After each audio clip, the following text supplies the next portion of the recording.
Assalamualaikum Boboto, salam dunia. Saya doakan di hari ini teman-teman semua selalu dikasih kesehatan dan keselamatan dalam menjalani segala aktivitasnya. Amin. Baik Boboto, langsung kita update informasi Persib Bandung terbaru, yang mana skuad Persib Bandung kemarin kembali berlatih setelah sebelumnya dikasih libur atau ya dikasih jeda untuk refreshing lah gitu ya selama 3 hari tanpa memikirkan sepak bola. Jadi kemarin sudah mulai berlatih lagi, namun ada yang membuat kita sebagai bobotoh berharap-harap cemas teman-teman, termasuk Persib Bandung sendiri gitu ya, karena ya David da Silva yang awalnya divonis ringan untuk cederanya ternyata parah teman-teman. Nah ini nanti akan kita coba bahas lebih lebarnya, namun sebelumnya kita juga di jeda internasional FIFA Matchday ini, atau memang timnas Indonesia akan memulai di babak selanjutnya melalui kualifikasi Piala Dunia melawan Arab Saudi dan juga Australia. Nanti kita akan coba bahas sedikit demi sedikit mulai besok mungkin ya, biar kita update juga perkembangan dari timnas Indonesia gitu teman-teman. Baik, langsung kita masuk ke tema yang pertama dulu saja. Dari hasil latihan kemarin untuk skuad Persib Bandung memang semuanya sudah berlatih, hanya 2 orang yang absen, minus Dimas Derajat. Kalau Dimas Derajat kan memang dipanggil oleh timnas Indonesia gitu ya, sehingga tidak bisa berlatih, dan juga Kevin Ray Mendoza yang pulang atau yang tidak ada di Persib dulu sementara karena akan membela timnas Filipina juga di ajang Merdeka Cup. Nah ini untuk yang pemain cedera selain Febri Haryadi, ternyata masih ada Rezaldi Hehanusa dan juga David da Silva.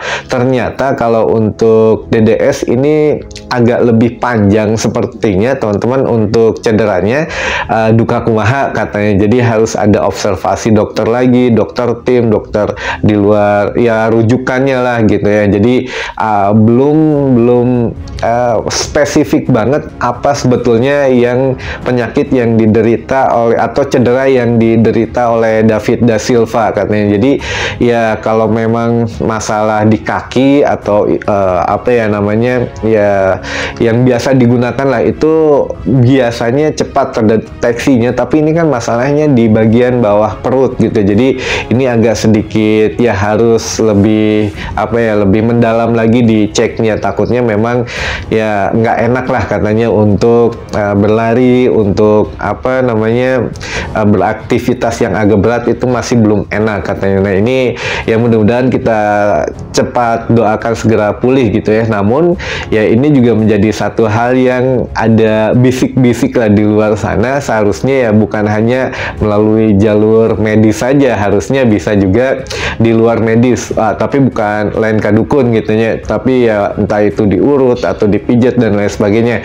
Nah ini juga seharusnya memang apa ya dilakukan apapun misalkan biar cepat pulih, tapi ada beberapa konsekuensinya tentu saja, apalagi kalau pelatih asing ya ini juga harus apa ya sesuai kaidah-kaidah medis. Biasanya kalau pelatih lokal biasanya ya kadang ada yang menyarankan begitu, udahlah bawa ke dia gitu ya untuk alternatif. Tapi kalau untuk pelatih asing inginnya ya tidak ingin mengambil resiko, sehingga ya setidaknya tetap di jalur medis gitu. Nah ini juga mudah-mudahan ada solusinya segera pulih lagi untuk David da Silva, karena ya jujur Persib sendiri merasa kehilangan. Dan apa ya, kalau memang di jeda 11 hari ini mudah-mudahan segera tuntas, karena di bulan September mendatang itu jadwal Persib ada 2, selain padat dan juga lawan-lawannya ini banyak big match teman-teman, banyak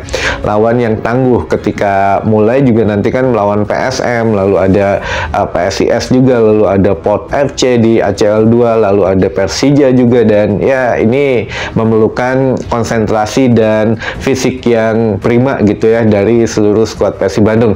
Nah ini kalau untuk Bule, untuk Rezaldi ini memang diperkirakan minggu depan sudah bisa ikut latihan, karena benturan kemarin di laga melawan Arema itu luar biasa apa namanya melawan Arema atau melawan Dewa gitu ya, saya lupa. Jadi intinya kalau Rezaldi ini memang masih belum bisa berlatih, sehingga ya diperkirakan minggu depan untuk benar-benar pulih, karena kalau dipaksakan takutnya lebih parah lagi gitu ya. Jadi ya kalau bule insya Allah lah bisa kita sedikit tenang karena sudah mulai membaik gitu ya dari cedera benturannya. Namun kalau untuk DDS ini yang masih belum diketahui secara spesifik untuk penyakitnya atau cederanya, teman-teman.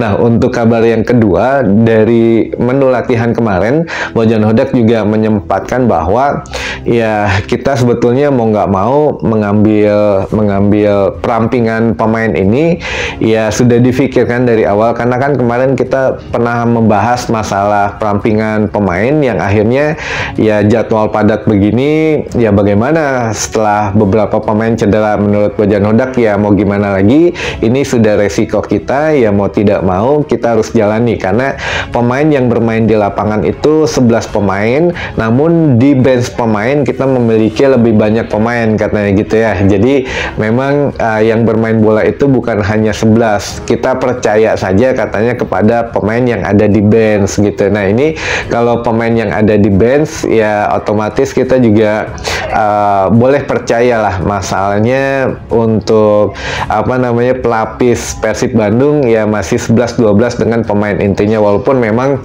ya pemain asing yang dimainkan di starting 11 Persib Bandung biasanya itu juga ya masih banyak kritikan gitu ya, namun kritikan yang membangun tentu saja tidak kalah kualitasnya dengan pemain lokal Persib Bandung. Namun yang menjadi catatan adalah masih banyak teman-teman boboto yang mengharapkan ya sebelumnya gitu, kayak Ezra Walian, lalu ada Zalnando, ada Abdul Aziz gitu ya, yang memang ya kalau tahu begini ya jangan dipinjamkan. Jadi ya hitung-hitung nambahin stok pemain cadangan lah yang memang bisa masuk kapan jika memang ada pemain yang cedera gitu ya. Namun ini juga bisa dilihat teman-teman, kalau dari Ezra Walian memang perkembangannya luar biasa karena bermain efektif di Persik Kediri juga menjadi pilihan utama, dan memang ini menunjukkan kualitas Ezra Walian memang bagus gitu ya. Dan memang ya disayangkan saja Persib melepas karena tidak bisa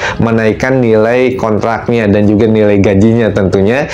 Dan kalau untuk Abdul Aziz dan Zalnando ini juga ada sedikit bisik-bisik teman-teman, yang mana kan kalau untuk alasan Bojan Hodak agar bisa diberikan menit bermain di tim lain atau di PSIS maupun di Persis Solo, tapi ternyata sampai pertandingan ketiga ini belum dikasih menit bermain.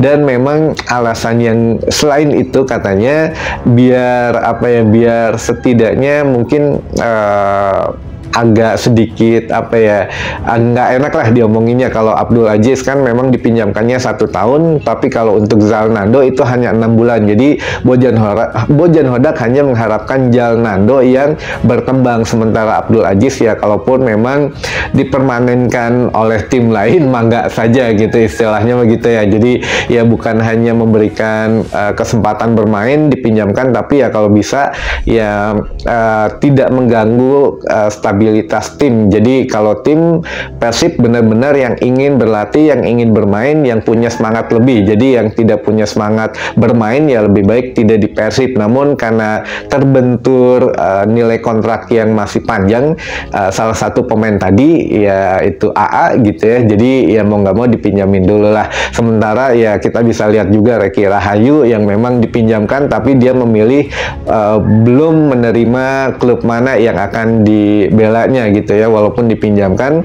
Dan ya Bojan pasti tahulah mana pemain yang memang semangat, mana pemain yang mungkin ya malas-malesan gitu ya untuk berlatih atau ya untuk menembus tim inti, teman-teman. Jadi ya intinya adalah untuk latihan sekarang di jeda internasional ini Bojan akan bertahap untuk menerapkan beberapa strategi baru lagi, karena kelemahan Persib Bandung sudah mulai terdeteksi oleh lawan katanya. Apa itu ya nggak bisa kita ungkapin di sini karena itu takutnya ya mereka lebih tahu gitu ya. Jadi ya Bojan Hodak sudah menyadari itu, bahwa Persib sudah sedikit kecolongan masalah taktik. Jadi ya ini akan menjadi lebih rumit lagi. Jadi mudah-mudahan pemain lebih cepat beradaptasi dengan taktik yang baru gitu ya. Untuk pesan dari Bojan Hodak, teman-teman.